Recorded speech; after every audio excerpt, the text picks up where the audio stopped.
ఇది వచ్చి through internet ద్వారా మనం వర్క్ చేపిస్తాం. Group of system inter connected, దాన్ని మనము నెట్వర్క్ అంటాము. ఈ సాఫ్ట్వేర్కి హార్డ్వేర్కి మధ్యలో ఆపరేట్ అయ్యేది ఆపరేటింగ్ సిస్టమ్.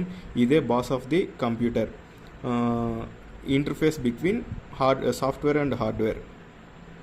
ఆ రెండిటి మధ్యలో ఉండే డిఫరెన్స్ని, అంటే ఆ రెండిటి మధ్యలో మేజర్ రోల్ ప్లే చేసేదే ఆపరేటింగ్ సిస్టమ్. ఆపరేటింగ్ సిస్టమ్స్లో మనకి డిఫరెంట్ టైప్స్ ఉంటుంది.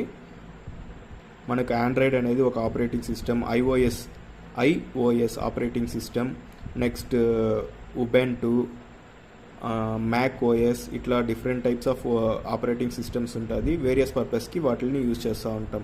లినక్స్ అనేసి అలా చాలా ఉంటుంది.